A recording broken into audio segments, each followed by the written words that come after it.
अच्छा, engulfing candle को जब आपने मार्क करना है तो पूरी मार्केट के अंदर सिर्फ इस एक टाइप की कैंडल को आप पकड़ लें, इनगल्फिंग बाय को। इसके पीछे प्रॉपर लॉजिक मैं आपको बताता हूँ और इसके डिफरेंट टाइम फ्रेम है जिसको आपने किस तरह से देखना है। किसी भी किस्म की कोई जो है वो इजाफी चीज़ें देखने की आपको ज़रूरत नहीं है सिंपल चार्ट के ऊपर।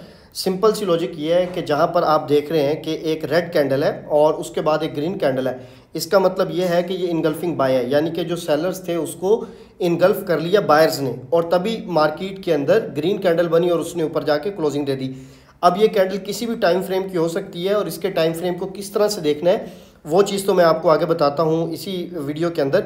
लेकिन सबसे पहले ये चीज़ इंपॉर्टेंट है, क्योंकि जब आप जाते हैं किसी भी जगह पे गूगल पे चेक करेंगे इनगल्फिंग बाय या इनगल्फिंग सेल किस तरह से बनती है तो वहाँ पर परफेक्ट नहीं होती।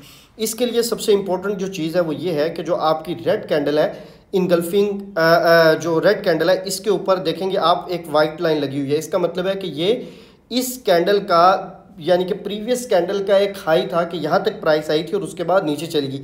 अब उस हाई प्राइस को एक ग्रीन कैंडल ने जो है वो ब्रेक किया और उसके ऊपर जाके इसकी बॉडी ने क्लोजिंग दे दी है, ठीक है। और ये क्लोजिंग बॉडी से ऊपर बॉडी के साथ यानी कि होना बहुत ज़्यादा ज़रूरी है। अगर मार्केट क्या करती कि खाली विक लगा के लेकिन इसकी बॉडी जो है वो इस वाइट कैंडल जो लाइन है सॉरी इससे नीचे क्लोज हो जाती तो फिर ये इनगल्फिंग बाय ना होती, ठीक है। परफेक्ट इनगल्फिंग बाय यही होती है कि प्रीवियस जितने भी सेलर्स थे उन सब का इनगल्फ होना एक ग्रीन कैंडल के अंदर बॉडी के साथ, यानी कि उसकी क्लोजिंग उससे ऊपर होना इम्पॉर्टेंट है और ये ज़रूरी है, ठीक है। और यहाँ पे जिस तरह से जो है वो मेंशन भी किया हुआ है मैंने, इसको आप रीड कर सकते हैं। इसी तरह से इसके अंदर इनगल्फिंग सेल की भी एग्जांपल सेम इसी तरह से है कि एक जो आपकी ग्रीन कैंडल है यानी कि जिसके अंदर बायर्स थे और उसके बाद एक रेड कैंडल बनी और उसने क्या किया कि उसकी जो लो प्राइस थी ग्रीन की, ठीक है, उससे नीचे आके बॉडी क्लोज हुई और एक रेड कैंडल क्लोज हुई यानी कि इनगल्फिंग सेल क्लोज होगी। तो जो आपका ग्रीन कैंडल है यानी कि जिसको हम बुलिश कैंडल कहते हैं, उससे नीचे जब रेड कैंडल की बॉडी क्लोज होगी, ठीक है, जिस तरह से ये वाइट लाइन उसके नीचे लगी हुई है, तो इसका मतलब है कि ये एक इनगल्फिंग सेल बन गई। यानी कि इनगल्फिंग बाय और इनगल्फिंग सेल इंतहाई सिंपल है और इसी तरह से ये कंप्लीट होती हैं। जब आप इसको मार्क करेंगे, अब मैं टाइम फ्रेम के ऊपर बात करता हूँ थोड़ी सी। देखें, कुछ टाइम फ्रेम इसके अंदर इस तरह से होते हैं जो डायरेक्शन के लिए होते हैं, कुछ टाइम फ्रेम इस तरह से होते हैं जो ट्रेड के लिए होते हैं, और कुछ टाइम फ्रेम इसके अंदर होते हैं जो कंफर्मेशन के लिए होते हैं।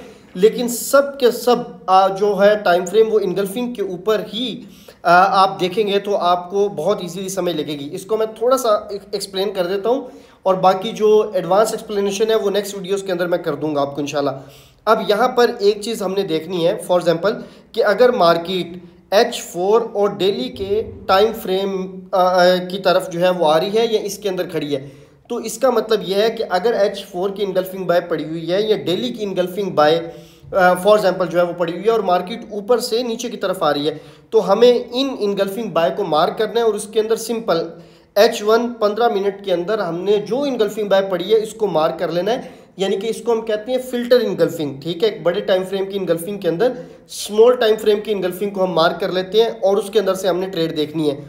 और जिस तरह से ये वीक और मंथली टाइम फ्रेम है ये बेसिकली डायरेक्शन के लिए होते हैं। ये किस तरह से, एग्जाम्पल मैं आपको देता हूँ कि वीकली टाइम फ्रेम जो है वो इनगल्फिंग बाय के अंदर खड़ा हुआ है और जो मंथली टाइम फ्रेम है ये भी इनगल्फिंग बाय के अंदर है।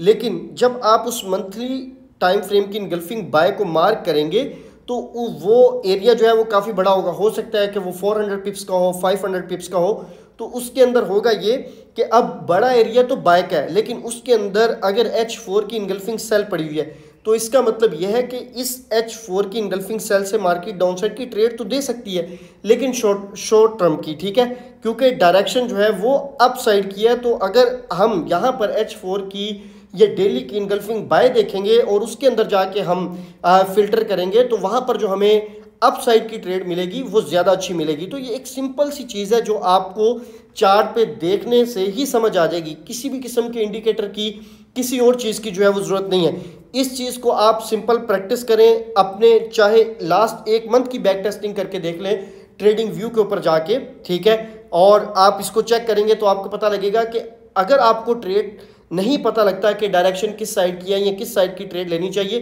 तो सिंपल इस तरह से मार्किंग कर लें। बेशक आप रियल अकाउंट के ऊपर ट्रेड ना करें, लेकिन आप डेमो के ऊपर इसको प्रैक्टिस कर सकते हैं या वैसे इसकी बैक टेस्टिंग कर सकते हैं। आपके सामने रिजल्ट्स आ जाएंगे और आपको खुद पता चल जाएगा कि नेक्स्ट टाइम आपने अपने लिए जो एरियाज निकालने हैं वो किस तरह से निकालने हैं। मेरे इस अकाउंट को फॉलो कर लें डॉलर फैक्ट्री क्लब के, और यहाँ पर मैं मजीद आपके साथ इस तरह की वीडियोस डेली बेसिस पे शेयर करूंगा और फिर उसकी बैक टेस्टिंग भी शेयर करूंगा, जिससे आपको पता लगेगा कि इनगल्फिंग के ऊपर ट्रेड जो है वो कितनी ज़्यादा ईजी है। Thank you very much.